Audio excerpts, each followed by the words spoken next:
अगर सनातन धर्म में जन्म लिया है तो एकादशी का व्रत अवश्य करना चाहिए। एकादशी का व्रत होता कैसे है जानते हो? आजकल के व्रत तो बहुत ही आसान है ना? अगर व्रत आ जाए तो समझो घर में मौज आ गई। ये कई दर्जन केला आ जाएंगे महाराज, 2-4 किलो सेब भी आ जाएंगे। और माताएं तो 3 बजे से ही, दोपहर के 3 बजे से तैयारी में लग जाती हैं शाम की। आलू काट, पकौड़ी बना, कचौड़ी बना, पता नहीं क्या क्या, कोटू के आटे की बना, उसकी बना। व्रत है ना, एक टाइम तो खाना ही खाना है। ऐसे व्रत का फल कोई नहीं मिलता। बस केवल क्या किया आपने? अन्न का ही तो त्याग किया है, बाकी खाया तो खूब है। ऐसे 9 देवियों में देखा होगा, जब 9 देवी के व्रत आते हैं तो आलू का कट्टा पहले आ जाता है महाराज घर में। चोए की खील कम से कम 5-6 किलो आ जाएगी भर के थैली, और खूब चकाचक वो उसकी क्या बनते हैं लड्डू, चोए की कतली। और सुबह को मारेगी 1 गिलास दूध से, फिर शाम को मारेगी 2 गिलास दूध से। क्या 9 दिन में ऐसी हो जाती है गुलाबी बिल्कुल।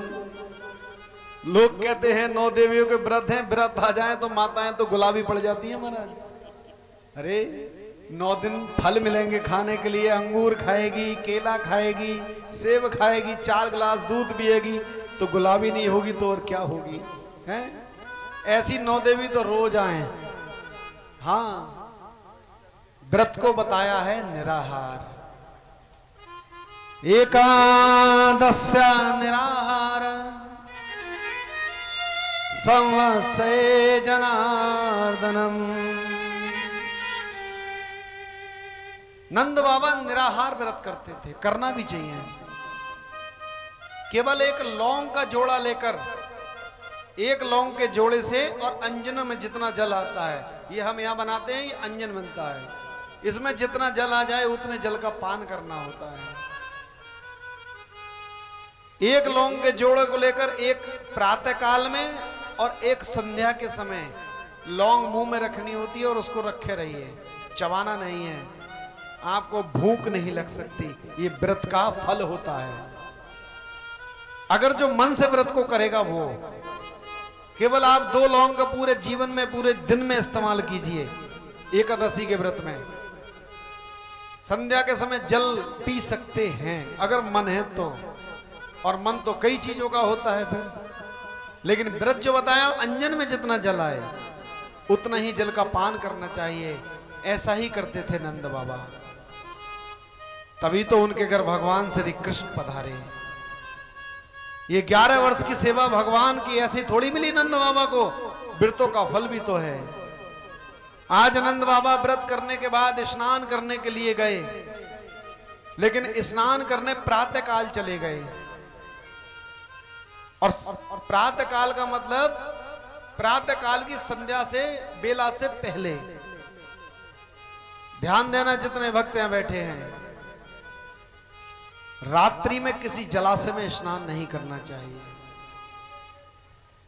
रात्रि में माता नदी, जो चाहे गंगा हो, यमुना हो या कोई और नदी हो, यहां तक कि तालाब भी यदि आपके गांव में है तो उस ग्राम के तालाब में भी चरण नहीं डालना चाहिए। शयन का समय होता है, उस समय माता शयन करती है। यदि आप चरण जल में डालते हैं तो सीधा चरण उनके बक्ष पर जाता है, जिससे माता गंगा यमुना क्रोधित हो जाती है। आज नंद बाबा से गलती हो गई, प्रातः काल समझकर रात्रि के 2 बजे स्नान करने चले गए। तभी वरुण के दूत उन्हें नीचे वरुण लोक में ले गए, और जब दिन निकला तो नंद बाबा नहीं पाए गए। सारे ब्रजवासी त्राही त्राही करने लगे, बेचैन से हो गए। सब भगवान कृष्ण के पास दौड़े दौड़े गए। नमस्तुभ्यम नमस्तुभ्यम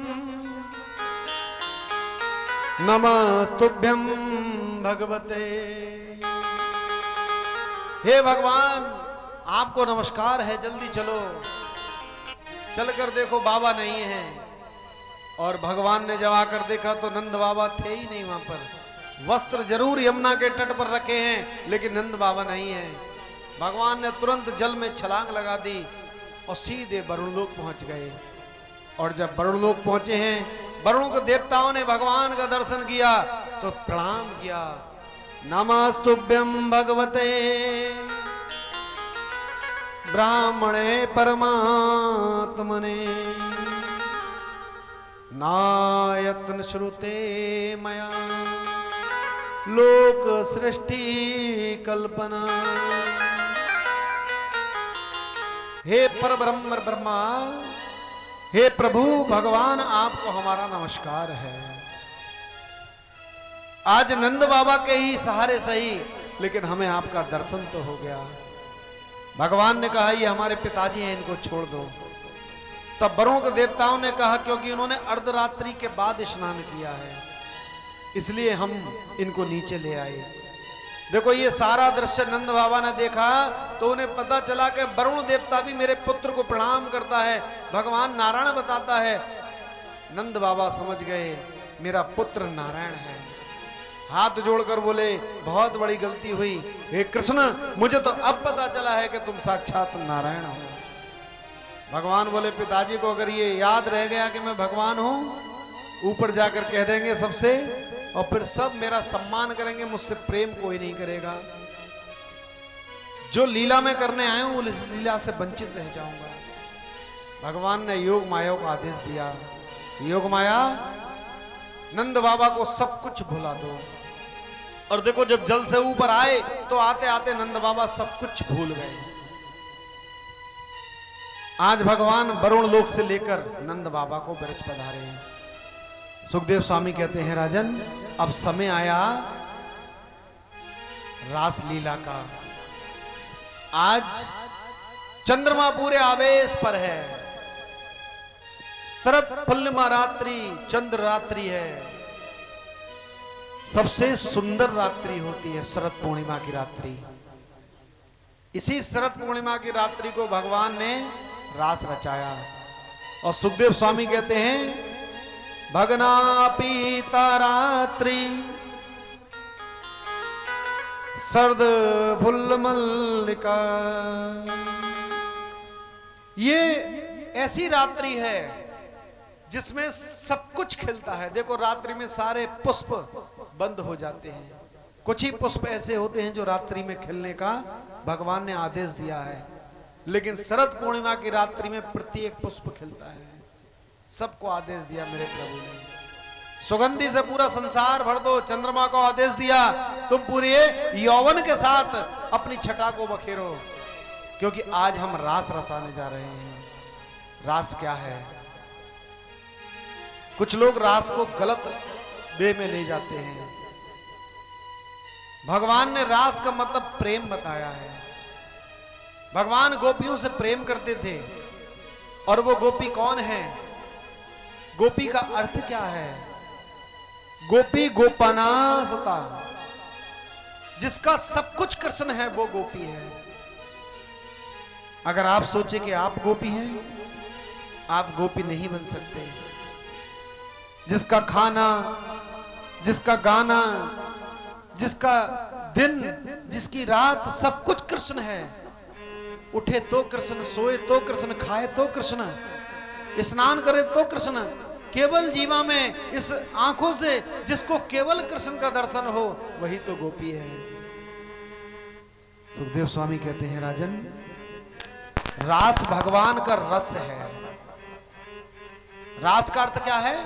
भगवान का जो रस प्राप्त करे वही तो रास है।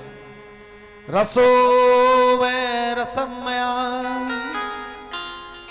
रसे साधना चे। रस ही साधना है। भगवान का रस ही रास है। उपनिषद में इसको बहुत विस्तार से वर्णन किया है। हरिवंश पुराण में तो इसको महाराज रास क्रीड़ा तो बताया ही बताया है, लेकिन इसके द्वितीय पर्व में इसको 20वें अध्याय में जब भगवान सुखदेव ने प्रकट किया ना रासलीला को, तो रासलीला का महत्व बहुत अलग बताया है। रासलीला का अर्थ यह है भगवान के जितने रोम हैं, ध्यान से सुनना, वो रोम भगवान से मिलने को तत्पर हैं। उन रोम को अपने शरीर में स्थान मेरे प्रभु ने रास के रूप में दिया है। हमारे शरीर में भी रोम है। ये रोम जब खड़ा हो जाए, लोग कहते हैं स्नान कब होता है। आपने जल ऊपर डाला,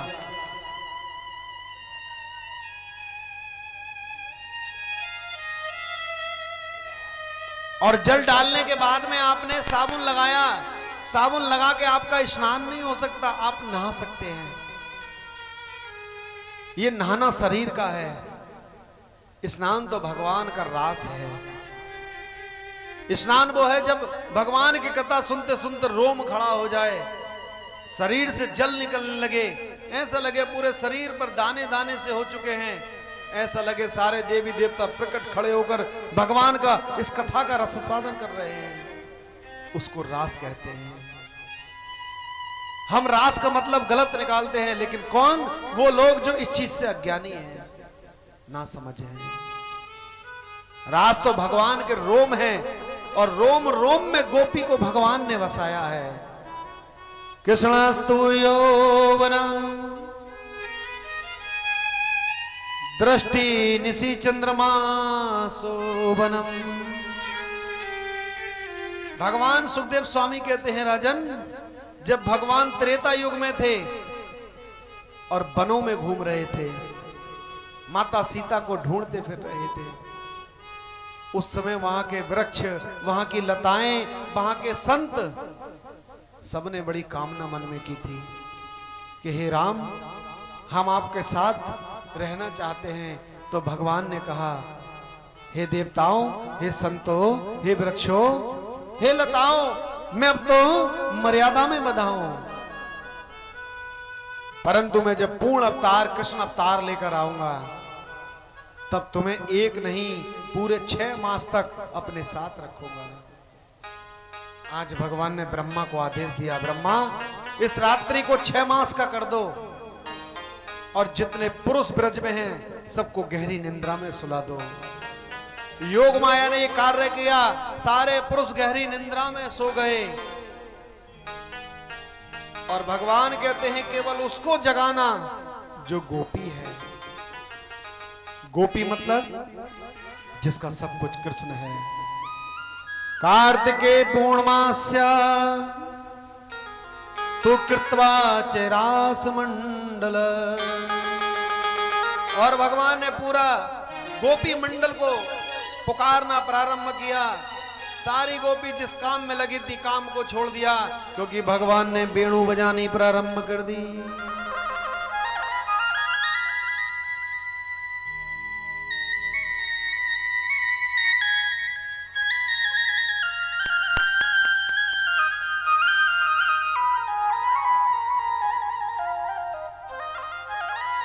और भगवान ने वेणु बजाकर सबसे पहले श्री राधा को पुकारा। हे राधे वृषभान भूपतने, हे गंधर्व की मोहिनी, हे कृष्णानन पंकज भ्रमिके, प्राण प्रिय माधवी, हे वृंदावन नागरी, गुणानिधे दामोदर प्रेयसी, हे श्री प्रीतमा ललिते, प्राण दिके परिहामम। राधा को पुकारा, और राधा के बाद राधा की अष्ट सखियों को पुकारा। हे श्यामे सुभगे चपले, चित्रये विशाखा प्रिय, हे चंद्रावली श्यामावली, जय ललिता हे तुंगभद्रे, हे भद्रे सुके चंपा कली, हे स्वर्ण रेखे स्वभमेव मे अन्या मम बल्लभा तास तोड़मगाच्छतमम्।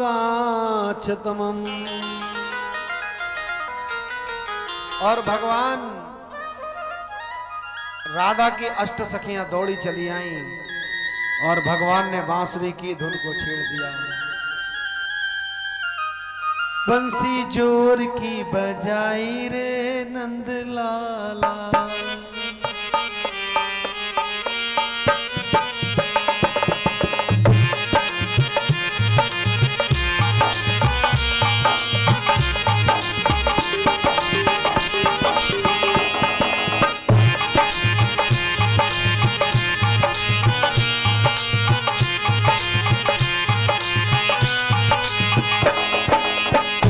मुरली जोर की बजाई रे नंद लाला। मुरली जोर की बजाई रे नंद लाला। मुरली जोर की बजाई रे नंद लाला। ओ मुरली जोर की बजाई रे नंद लाला। रे नंद लाला गोपाला। नंद लाला रे गोपाला। ओ मुरली ओ मुरली ओ मुरली जोर की बजाई रे नंद लाला। ओ मुरली जोर की बजाई रे नंद लाला।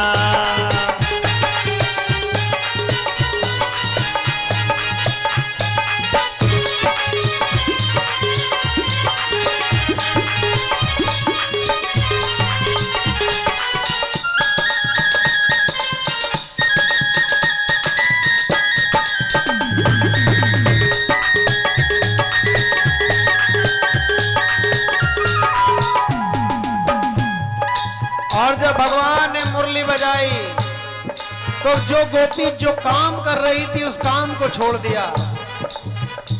देखो कुछ गोपी घर में चूल्हा जला रही थी, कुछ अपने पति को भोजन दे रही थी, कोई किसी काम में थी, कोई गाय दूह रही थी, कोई कुछ कर रही थी, कोई कुछ कर रही थी।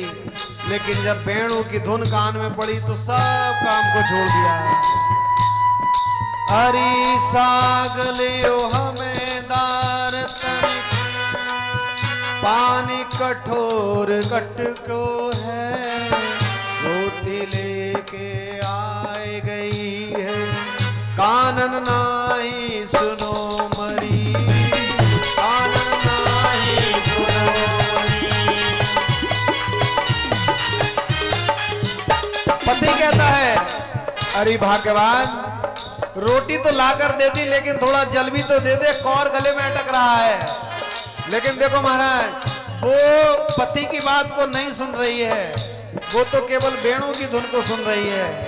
क्योंकि कभी कभी क्या होता है, हम बैठे कथा में हैं लेकिन हमारे कान कहीं और होते हैं तो हमें कथा सुनाई नहीं देती। ऐसे ही गोपी का है, गोपी भले ही अपने पति के पास है लेकिन पति की बात उसको सुनाई नहीं दे रही है, उसे तो केवल बंसी सुनाई दे रही है। बंसी जोर की बजाई रे नंद लाला। ओ मुरली जोर की बजाई रे नंद लाला।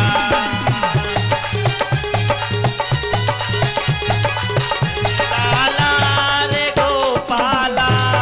नंद लाला गोपाला। मुरली मुरली मुरली जोर की बजाई रे नंद लाला। मुरली जोर की बजाई रे नंद लाला।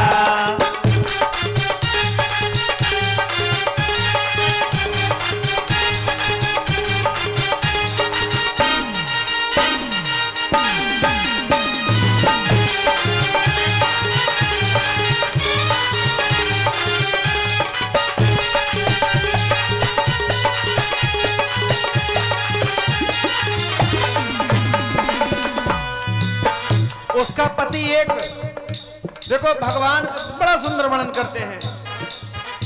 एक तो साग बना रही थी और साग बनाते बनाते जब वेणु की धुन कान में पड़ी ना, तो साग बनाते बनाते महाराज चूल्हे में लगानी थी लकड़ी, डाल गई पानी।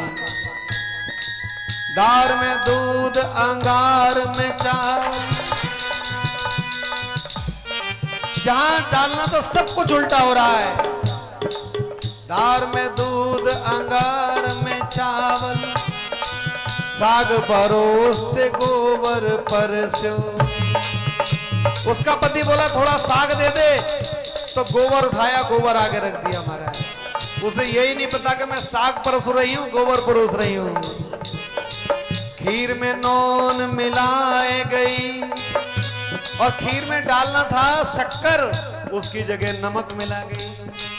खीर में नून मिलाए गई, पानी मांगो पत्र दे मारो, पानी मारो पत्र दे मारो। उसके पति ने अरे भाग्यमान पानी तो दे दे, तो पानी का घड़ा उठाया और पति के ऊपर ही देकर ले पी ले। हाथ धुलावन को फोरो घड़ा, रुकबे को बोए नाय करी, रुकबे को बोए नार करी। पति चिल्लाता रह गया, अरे भाग्यवान हाथ तो धुलवा जा, कहां चली? और वो तो महाराज उस बंसी की धुन पे चलती चली गई। तो पति क्या कहता है, ऐसी नार ते रड़ुआ भलो, ऐसी नार से तो रड़ुआ भलो, ऐसी नार ते रड़ुआ भलो, प्रभु मोहे छोड़ चली, प्रभु मोहे छोड़ चली, प्रभु मोहे छोड़ चली। एक उठी और एक है डोरी, एक भूल गई पौरी पौरी, ना ही अपनी सुध रही, ना ही किसी की सुध करी, ना ही काऊ की सुध करी। ऊधम मचो है सारे ब्रज में, पूरे ब्रज में ऊधम हो रहा है। ऊधम मचो है सारे ब्रज में, ब्रज मंडल में मेरे लगी। पूरी लाइन की लाइन लगती चली जा रही है, सारे लोग सोच रहे हैं हुआ तो हुआ क्या है। पूरा ब्रज मंडल ऐसा लगा जैसे खाली सा हो गया है, क्योंकि भगवान सीधे ब्रज में वृंदावन में स्थान है निधिवन, वहां बैठकर मेरे प्रभु बंसी बजा रहे थे। बंसी ओ बंसी ओ बंसी जोर की बजाई रे नंदलाला।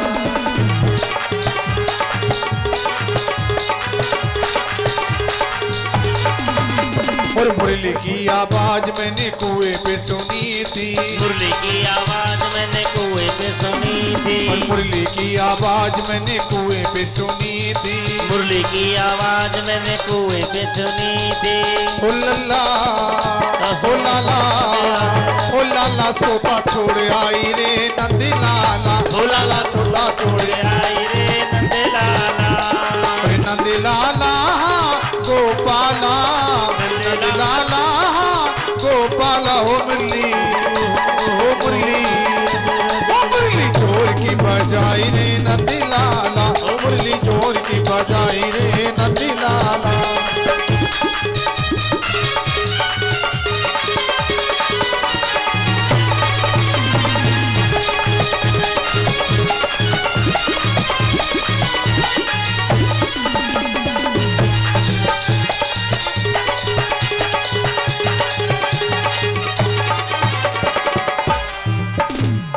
और भगवान बीच निधि वन में बैठकर बांसुरी जब बजा रहे थे, तो गोपियों के आकर झुंड खड़े हो गए। अब देखो भगवान ने ही बुलाया है और भगवान ही पूछ रहे हैं तुम्हारा आगमन कैसे हुआ? तो गोपी बोली प्रभु पहले बुलाते हो और फिर पूछते हो, आपने ही तो बुलाया है। भगवान बोले हमने तो नहीं बुलाया। तो ललिता बोली बेणु किसने बजाई? भगवान बोले हम तो बेणु बजाते ही बजाते हैं। बोले आपकी बेणु की धुन पर तो हम अपने आप को रोक नहीं सके। तब भगवान ने गोपियों को समझाया कि पराये पुरुष के पास कभी स्त्री को रात्रि में नहीं जाना चाहिए। अब तो सारी गोपियां सत्व रह गई। जब भगवान ने कहा ना पराये पुरुष के पास कभी भी किसी जिसका विवाह हो चुका है या वो कुंवारी है, किसी रात्रि में पुरुष के पास नहीं जाना चाहिए। तुमने पतिव्रत को भंग किया है, जाओ अपने अपने घर लौट जाओ। सारी गोपी रोने लगी, प्रभु हमें लौटने के लिए ना कहो, हमने तो कई जन्म इंतजार किया है, तब कहीं जाकर आज आपका सानिध्य मिलेगा। भगवान बोले तुमने पतिव्रत भंग किया है, जानती हो पतिव्रता स्त्री कौन होती है? तब भगवान ने उन स्त्रियों को एक कथा सुनाई और एक स्त्री की कथा बताई कि एक स्त्री थी, पतिव्रता नारी थी। उसका पति बाहर से नौकरी करके दोपहर में आया, आकर इतना थक गया कि वो उसी की गोदी में सो गया। पत्नी हवा करती रही। ध्यान से सुनना माताएं, पतिव्रत क्या है? पत्नी हवा कर रही है, उन्हीं के 2 वर्ष का बच्चा है जो उस आंगन में खेल रहा था। उस दिन उस पत्नी ने हवन किया था तो हवन कुंड जल रहा था। बच्चा खेलता खेलता हवन कुंड के पास चला गया। आज पत्नी अपने पति की हवा कर रही है, बच्चा बिल्कुल हवन कुंड के पास पहुंच गया। तो उस स्त्री ने सोचा यदि मैं नहीं पहुंची तो बच्चा जलकर राख हो जाएगा, और यदि मैं उठती हूं तो पति की सेवा भंग हो जाएगी, पतिव्रत भंग होगा। अब वो बड़े असमंजस में हैं, करे तो क्या करे। सारी गोपी स्तब्ध होकर सुन रही हैं। भगवान कृष्ण कहने लगे, जानती हो उसने क्या किया? वो अपने पति की हवा करती रही। वो बच्चा खेलता खेलता अग्नि में प्रवेश कर गया, और जैसे ही अग्नि में प्रवेश किया उस पत्नी की आंख से आंसू निकले और सीधे पति के मुख पर जाकर गिरे। जब मुख पर आंसू गिरे तो उस पति की आंख खुल गई। उठकर बोला तू रो क्यों रही है? तो उस स्त्री ने कहा हमारा बच्चा जलकर राख हो गया। तुरंत पति उठा, अरे पागल तूने उसे बचाया क्यों नहीं? तो वो स्त्री कहती यदि उसे बचाती तो पतिव्रत भंग हो जाता, मैं तो आपकी सेवा में लगी थी। पति दौड़ कर गया, उस अग्नि के समीप गया, लेकिन जब अग्नि के समीप पहुंचता है ना तो अग्नि के पार बच्चा किलोले मारकर हंस रहा है, उसका बाल भी बांका नहीं हुआ। ये होता है पतिव्रत। जो स्त्री पतिव्रता नारी होती है उसका कभी अहित नहीं होता, और तुम अपने पतियों को छोड़कर आई हो, तुम्हारा तो अहित हो सकता है। एक गोपी बोली, प्रभु एक बात बताओ, पहले बुलाते हो फिर कहते हो पतियों को छोड़कर आई हो। एक प्रश्न तुमने किया है, अब एक प्रश्न हम भी करना चाहते हैं। भगवान बोले करो। बोले अभी आपने एक पतिव्रता स्त्री की कथा सुनाई, एक पतिव्रती स्त्री की कथा हम भी सुना रहे हैं। भगवान शांत होकर बैठ गए। तो गोपी बोली, जानते हो एक पतिव्रता नारी थी, उसका पति विदेश में कार्य करता था। जब वो विदेश चला गया तो उसकी पत्नी ने अपने पति की फोटो लेकर भगवान के पूजा में लगा ली, क्योंकि कहते हैं पति ही परमेश्वर है। स्त्री के लिए पति ही उसका देवता है। आज उस देवता की तस्वीर लगाकर पूजा कर रही थी। कुछ ही क्षणों बीते थे पूजा के लिए, तभी किसी ने दरवाजा खटखटाया और आवाज लगाई, अरे खोल, मैं हूं। उस पत्नी का पति आ गया। अब प्रभु आप ये प्रश्न बताओ, हमारा इसका उत्तर दो कि वो अपने पति की पूजा कर रही है, पहले पूजा पूरी करे या दरवाजा खोले। तो भगवान बोले वो जिसकी पूजा कर रही है वो तो नकली का पति है, जब असली का पति आ जाए तो उस पूजा को छोड़कर असली पति के पास जाना चाहिए। गोपी बोली बस मिल गया उत्तर प्रभु। वो जो पति है ना जिसको हम छोड़कर आई हैं, वो तो इस संसार में नकली का पति है, इस शरीर का पति है। जब तक ये शरीर है, शरीर का वो पति है, इसको भोग रहा है, लेकिन जब ये शरीर नहीं रहेगा तो इसको भोगने वाला क्या करेगा? वो तो अकेला रह जाएगा। वो तो शरीर का पति है, आत्मा के पति तो आप हैं। आप तो जीते जी भी हमारे साथ हैं और मरने के बाद भी आप हमारे साथ हैं। आत्मा और परमात्मा हमेशा साथ रहते हैं प्रभु। इसलिए वो जो पति है वो नकली का पति है। 1 जन्म 2 जन्म ज्यादा से ज्यादा 7 जन्म, लेकिन आपका और हमारा जो रिश्ता है जन्म और जन्मांतर का है। इसलिए हम उस नकली पति को छोड़ कर आए हैं। आपने कहा ना नकली को छोड़ दो, जब असली आ जाए तो असली पति सामने है तो हम नकली को क्यों स्वीकार करें? भगवान ने दोनों हाथ फैलाकर कहा स्वागतम जय स्वागतम, आओ गोपियों मैं तुम्हारा स्वागत करता हूं।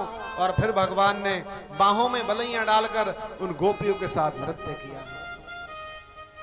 पूरी रात नृत्य हुआ महाराज। तो गोपियों के मन में दम आ गया कि कृष्ण हमारे हैं।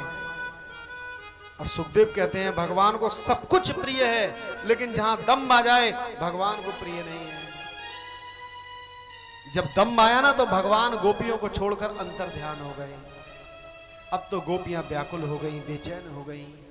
हे कृष्ण हे कृष्ण हे कृष्ण, पागलों की भांति पुकारने लगी, पछतावा कर रही हैं। व्याकुल होए गई सब पूछत बेली वे, को जड़ को चेतन न जानत, ब्रह ब्रह ब्रह। इतनी ही पागल हो गई ब्रह में। देखो कुछ गोपी तो कृष्ण बन गई और एक कहती है मैं ही कृष्ण हूं। बोली तू कैसे कृष्ण हो जाएगी, मेरे कृष्ण तो ऐसी बांसुरी बजाते थे। पागलों की भांति हो गई। कुछ कदम के पेड़ पर पहुंची, एक कदम क्या तुमने हमारे कृष्ण को देखा है? कुछ यमुना के तट पर पहुंची, हे यमुना कि तुमने तो हमारे कृष्ण को नहीं छुपा लिया। पागलों की भांति जब उनकी हालत हो गई, भगवान समझ गए इनके अंदर से अहंकार निकल चुका है। और सखियां वो गोपियां जब अंत समय ऐसा लगा कि इनका आ चुका है, मरने को तैयार हो गई, उसी समय मेरे भक्त वत्सल भगवान उन गोपियों के मध्य प्रस्तुत हो गए और गोपियों को पुनः दर्शन कराया। सारी गोपियों ने मेरे प्रभु का दर्शन किया और कहा प्रभु अब हमें छोड़कर मत जाना। भगवान बोले मैं हमेशा उसके साथ रहता हूं जिसके अंदर दम्भ नहीं होता, जिसके अंदर मैं आता है ना, मैं वहां से चला जाता हूं। तुम जानती हो तुम्हारे मध्य से मैं क्यों गया? क्योंकि तुम्हें यह अभिमान हो गया कि कृष्ण केवल मेरा है, लेकिन कृष्ण तो सबका है। फिर भगवान ने एक नहीं दो नहीं लाखों रूप बनाए और लाखों गोपियों के साथ हर रूप में रास रचाया। कामदेव ने अंदर प्रवेश करने की चेष्टा की, भगवान ने कामदेव को उल्टा टांग दिया। भगवान बोले कामदेव तुमने सारे देवताओं पर अधिकार कर लिया, लेकिन कृष्ण पर तुम्हारी चलने वाली, क्योंकि कामदेव ने शंकर जी को वशीभूत कर लिया, कामदेव ने नारद मुनि को वशीभूत कर लिया, कामदेव ने ब्रह्मा जी को वशीभूत किया। ब्रह्मा भी तो अपनी पुत्री के प्रति आसक्त हो गए थे। कामदेव ने किसी को नहीं छोड़ा, लेकिन यहां भगवान से युद्ध हुआ। किस चीज का? केवल अपना अधिकार जमाना चाहता था, भगवान ने उल्टा टांग दिया। 6 मास तक कामदेव उल्टा टंगा रहा, लेकिन भगवान की उस रासलीला में काम का प्रवेश नहीं हुआ। महाराज ये एक ऐसी रासलीला है जो काम रहित है, इसमें काम नहीं है, इसमें केवल और केवल प्रेम है। हमने कहा था ना प्रेम की व्याख्या ही तो यही है, जहां काम है ना वहां प्रेम नहीं है। आजकल के लोग प्रेम करते हैं केवल काम वासना के लिए। आजकल काम वासना हर व्यक्ति के अंदर है, इसलिए तो प्रेम बहुत जल्दी बढ़ जाता है और इसीलिए जल्दी समाप्त हो जाता है। भगवान का जो प्रेम है वो गोपी और कृष्ण का प्रेम है जो काम रहित है, जिसमें काम नहीं है, इसलिए आजीवन प्रेम है। ये प्रेम कभी समाप्त होने वाला नहीं है। जिस प्रेम में काम नहीं होता वो प्रेम कभी समाप्त नहीं होता। और भगवान ने रास रचाया 6 मास तक। वर्णन आता है उस रास में शामिल होने के लिए भगवान शिव भी पधारे और भगवान शिव ने माता पार्वती से कहा हमें भी सजाओ। शिव जी भी उस रास में आए और भगवान ने शिव जी के साथ भी रास रचाया। और जब शिव जी का स्वरूप मेरे प्रभु के सामने आया तो शिव जी हाथ जोड़कर बोले, प्रभु आपके रास में तो आना ही आना था। गोपी बनकर आए ना, तो भगवान ने भगवान शिव को वरदान दिया, आज से तुम ब्रज में ही वास करोगे और तुम मेरी गोपी बनकर रहोगे। आज भी ब्रज में जहां भगवान ने रास रचाया है, उसी रास में भगवान शिव का भी मंदिर है जो गोपेश्वर के नाम से जाना जाता है। बोलिए गोपेश्वर महादेव की जय। भगवान गोपी बनकर आए और ब्रज में गोपी बनकर ही वास किया है भगवान शिव ने। सुखदेव स्वामी कहते हैं, राजन समय अब आ रहा है, मेरे प्रभु जाने वाले हैं। अब एकाग्र होकर सब बैठ जाइए और भगवान के इस दसम स्कंद के प्राणों की चरित्र को सुनिए। अब अति शीघ्र समय आ रहा है। आज भगवान की उम्र 11 वर्ष 52 दिन हुई महाराज। तभी नारद मुनि जो भगवान के मन है,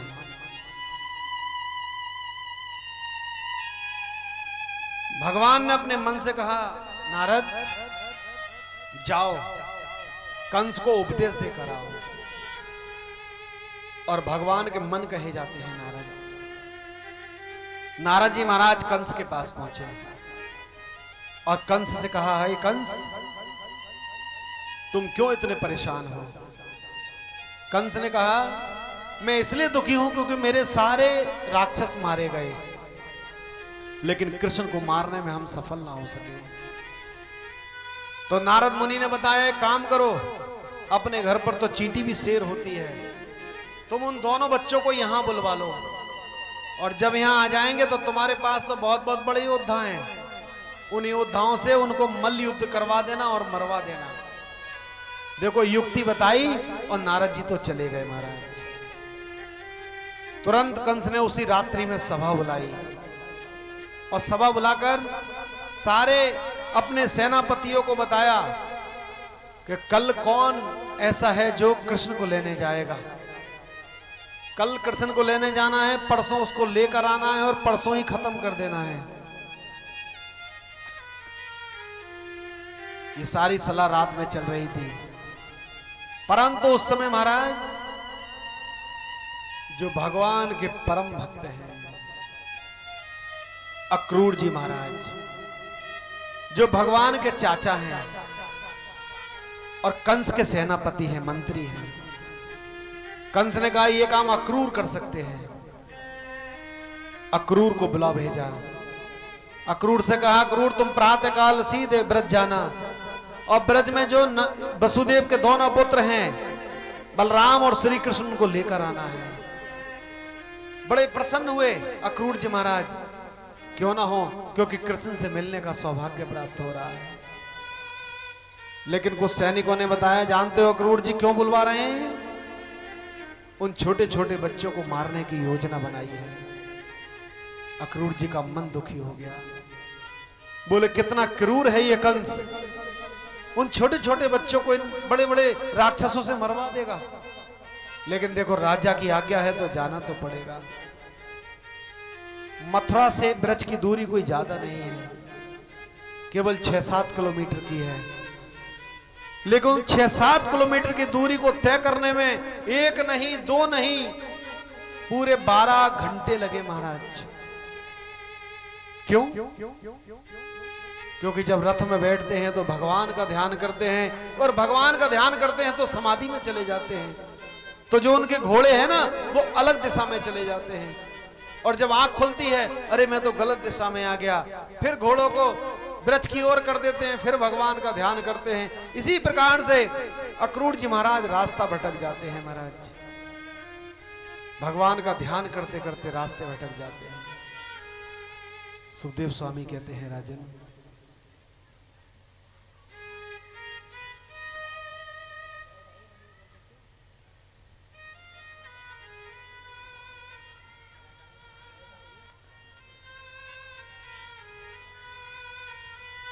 और आज अक्रूर जी महाराज ब्रज की भूमि के अंदर प्रवेश किया।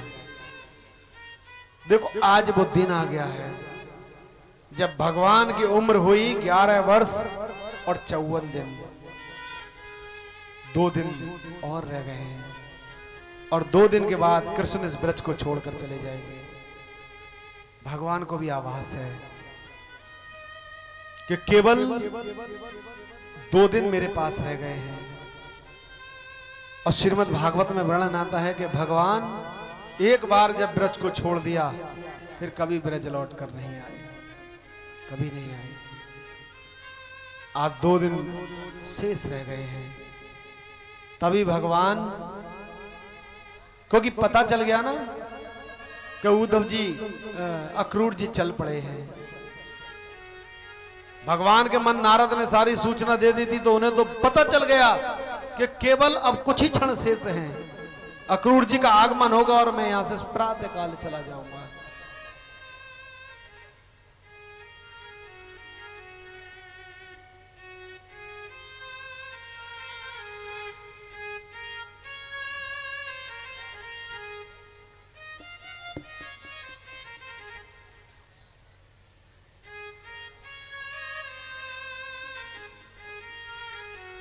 राधे राधे तो बोलना पड़ेगा, राधे और प्रेम से बोलना, राधे राधे और प्रेम से। राधे राधे।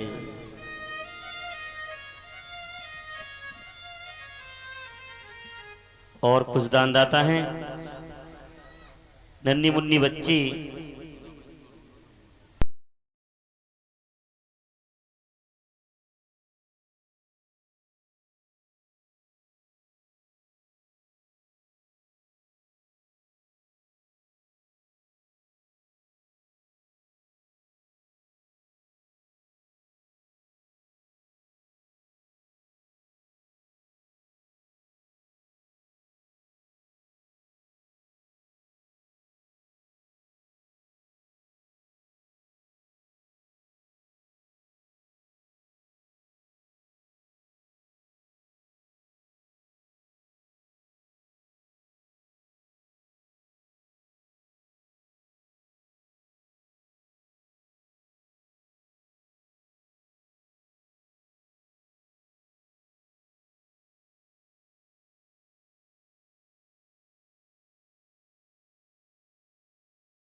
राधे और प्रेम से, राधे राधे और प्रेम से।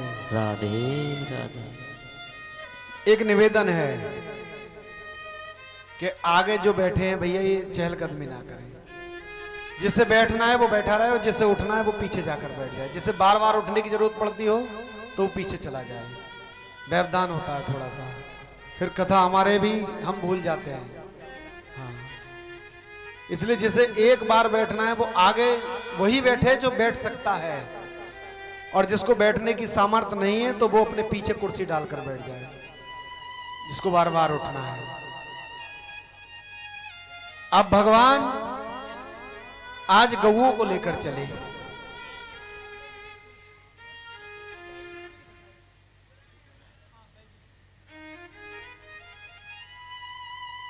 और गऊओं को लेकर चले तो सारे ब्रजवासी उनके साथ चल दिए। देखो जीवन का एक नियम है कि जो आया है उसे जाना अवश्य है। इस जीवन में आवागमन ही जिंदगी का सत्य है। ये भैया मीडिया बैठ जा।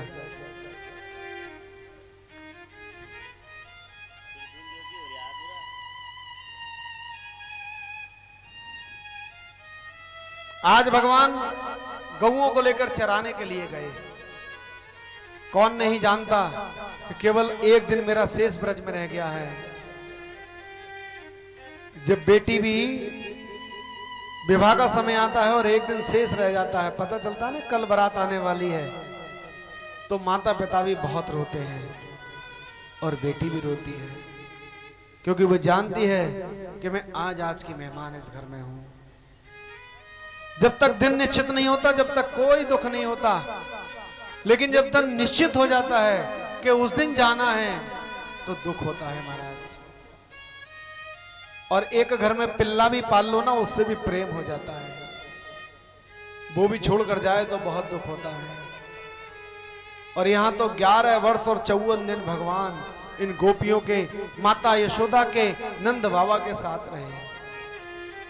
सोचो 11 वर्ष 54 दिन में भगवान को उन गोपियों से, मां से, गऊओं से कितना प्रेम हुआ होगा, और उन गऊओं को, उन गोपियों को, मां यशोदा को कितना प्रेम हुआ होगा।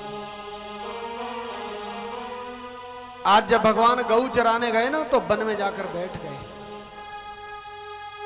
रोज गऊ चराते थे तो बड़ा खेलते थे, कूदते थे। अभी बताया ना कि जैसे जब दिन निश्चित हो जाता है कि मुझे कल जाना है और फिर मुझे कभी जिंदगी में लौट कर नहीं आना। बेटी को तो ये विश्वास भी रहता है कि मैं आज जाऊंगी, फिर किसी दिन पिताजी के पास, मां के पास मिलने आ जाऊंगी। लेकिन भगवान जानते थे मैं आज चला गया तो मैं कभी लौट कर नहीं आऊंगा। आज वो समय आया और भगवान गऊओं को लेकर जब मध्य वन में बैठे हैं, तभी उनकी आंख से आंसू झरने लगे। देखो भगवान को भी दुख होता है भक्त से बिछड़ने का, क्योंकि हमें जब तक भगवान से प्रेम नहीं होगा और जब तक दुख नहीं होगा, जब तक कोई रिश्ता नहीं बनेगा। यहां जितने भक्त बैठे ना, अभी उन्हें भी इस कथा का असर कोई पड़ने वाला नहीं है। किसके ऊपर? जिसका रिश्ता कोई मेरे प्रभु से नहीं है। लेकिन जो भगवान से कोई रिश्ता जोड़ चुका है वो जानता है। गोपियों ने भगवान से पति का रिश्ता जोड़ा, वहां की माताओं ने भगवान से पुत्र का रिश्ता जोड़ा, वहां के ग्वालों ने भगवान से सखा का रिश्ता जोड़ा। सबके रिश्ते अलग अलग हैं। आज जब भगवान बिल्कुल गऊओं के बीच में बैठे तो गऊएं भी जान गई कि रोज हमें खेल खेल कर चराते थे, आज खेल क्यों नहीं रहे हैं। उन गऊ में एक गऊ थी सुरभि, जिसको भगवान श्यामा कहते थे। माता यशोदा भगवान को श्यामा का दूध पिलाती थी। उस श्यामा के एक बछड़ा था, लेकिन वो बछड़ा मृत्यु को प्राप्त हो गया। तो भगवान को बड़ा दुख हुआ। सखा था भगवान का, बहुत प्रेम की कथा आती है। अगर कोई और गऊ होती तो दूध देना बंद कर देती, लेकिन भगवान श्री कृष्ण जब वन में जाते थे तो श्यामा के नीचे खड़े होकर दूध पीते थे उसका। जैसे मां यशोदा का दूध पीते थे ना, स्तन से मुंह लगाकर, ऐसे श्यामा का दूध पीते थे। उस श्यामा को यह एहसास कभी भगवान ने होने नहीं दिया कि तेरा बछड़ा नहीं है, मैं हूं। एक नहीं, दो नहीं, 11 वर्ष तक लगातार भगवान ने उस श्यामा का दूध पिया था। रोज भगवान जब चराने जाते थे तो घर से दूध नहीं पीकर जाते थे। मैया दूध का गिलास लेकर आती थी तो कहते थे हम श्यामा का दूध पिएंगे। आज जब भगवान चराने गए तो श्यामा का भी दूध नहीं पिया। और एक मां से ज्यादा चिंता कौन कर सकता है? चाहे वो मां भले ही गऊ है, लेकिन चिंता तो चिंता होती है। श्यामा पीछे आकर खड़ी हो गई भगवान के। अब देखो गऊ है बेचारी, बोल तो सकती नहीं है। सारी गऊओं ने देखा श्यामा कहां है। श्यामा को ढूंढती ढूंढती गऊएं भी उधर आ गई। सखा तो आज दूर खेल रहे थे, जब देखा गऊएं नहीं है तो सखा गऊओं को ढूंढने के लिए उस वृक्ष के नीचे आ गए जहां मेरे प्रभु बैठे बैठे रो रहे हैं। आज श्री दामा मनसुका सब भगवान को घेर कर बैठ गए। लाला भैया क्या तबीयत सही नहीं है, क्या हुआ? भगवान ने मना कर दिया, कुछ नहीं हुआ है। और इतना कह तो दिया, लेकिन अश्रु जब मन में दुख होता है ना तो आप कितना ही रोको, लेकिन अश्रु नहीं रुकते, क्योंकि अश्रु बनावटी नहीं होते, अश्रु तो हृदय से निकलते हैं हमारे। अगर कोई कहे कि तुम क्यों रोते हो, दिखावा करते हो, दिखावा कभी अश्रु नहीं करते। अश्रु आदमी चाहे भी तो चाहकर नहीं ला सकता। अश्रु तो जब आते हैं जब हृदय में दर्द होता है, तब आंसू बाहर निकल कर आता है। और भगवान का प्रेम उन गऊओं के, उन ग्वालों के प्रति इतना हुआ कि उन्होंने पूछा ही था केवल क्या हुआ, भगवान के अश्रु निकल पड़े। और भगवान हाथ जोड़कर बोले, हे ग्वालों, यदि मैं कल चला गया तो तुम मेरी इन गऊ माताओं को तो चरा लोगे। सारी गऊएं भगवान को देखने लगी कि आज तक मेरे प्रभु ने ऐसी बात नहीं की, आज क्यों कर रहे हैं। और श्यामा को ऐसा लगा जैसे उसका पुत्र, उसका बेटा उसे छोड़कर जा रहा है। श्यामा गाय भगवान को पीछे से चाटने लगी, और चाटती तो है ही है, लेकिन श्यामा की आंखों से अश्रु भी निकल रहे हैं। मनसुका कहता है, अरे देख कृष्ण, पीछे मुड़कर तो देख, तेरी गऊ माता रो रही है। अरे तू रोएगा तो ये भी रोएगी, बात तो बता, बात क्या है।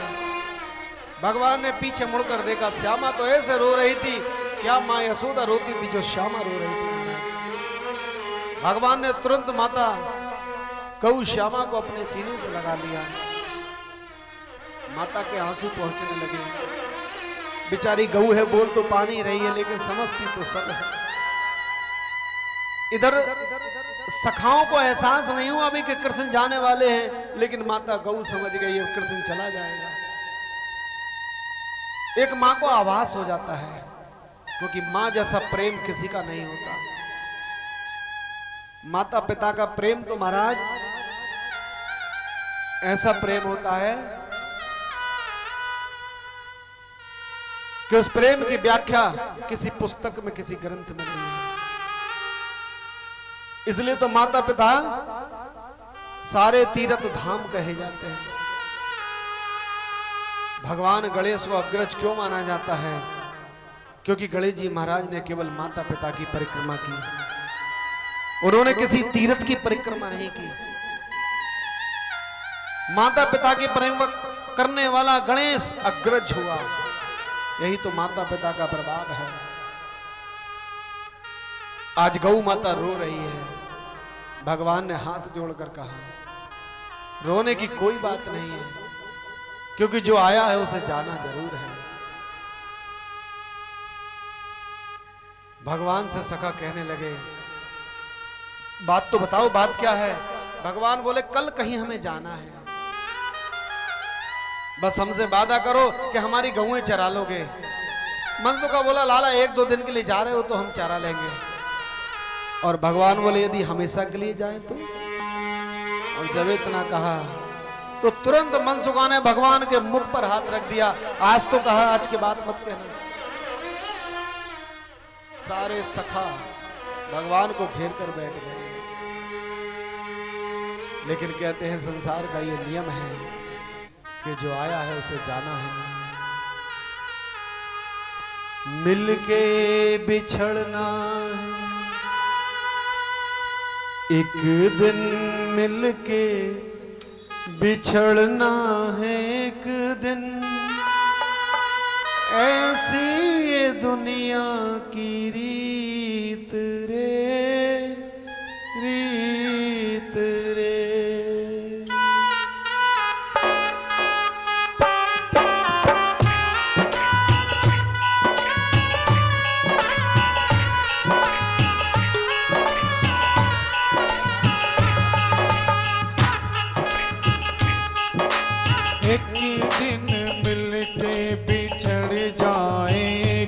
दिन कैसी ये दुनिया की रीत रे, रीत रे।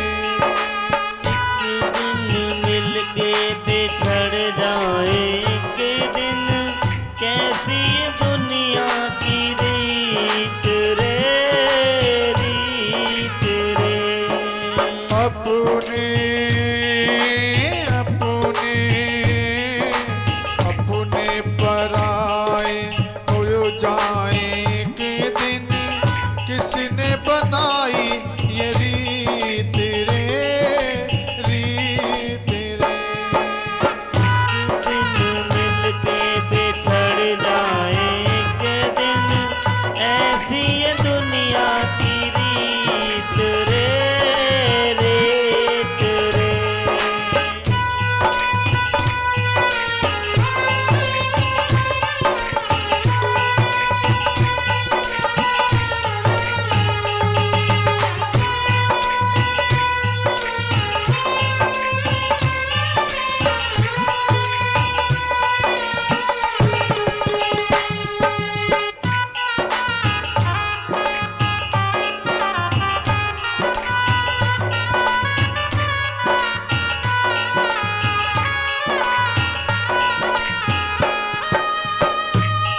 ये रिश्ते ये नाते जो दिल से जुड़े हैं, इन्हें पल जमाना बदलता है क्यों, बदलता है क्यों।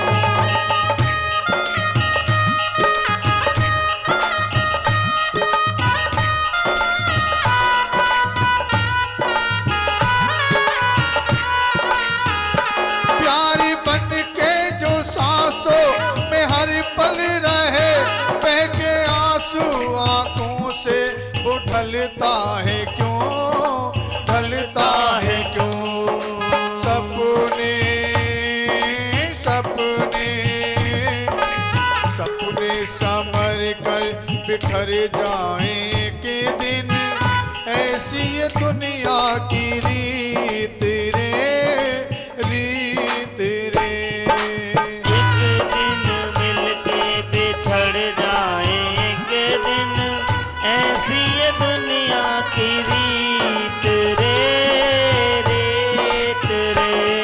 एक दिन मिलके बिछड़ जाए के दिन ऐसी ये दुनिया की रीत रे, रीत रे।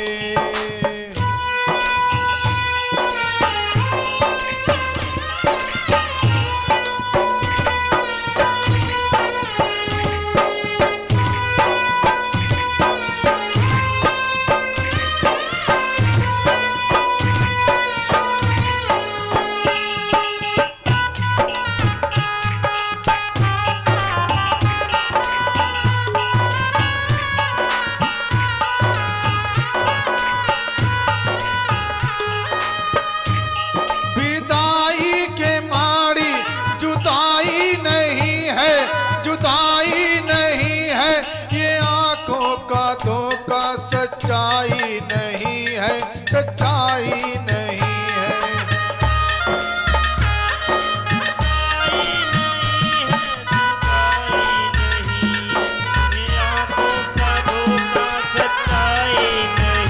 साथ छूटे भले, साथ छूटे भले, प्यार टूटे नहीं। लगी दिल की ये दिल से छूटे नहीं, छूटे नहीं। अपने अपने अपने पराए बिछड़ जाए के दिन ऐसी ये दुनिया की रीत रे, रीत रे। एक दिन मिलके बिछड़ जाए एक दिन ऐसी ये दुनिया की रीत रे, रीत रे। एक दिन मिलके बिछड़ जाए के दिन ऐसी ये दुनिया की रीत रे, रीत रे। ऐसी ये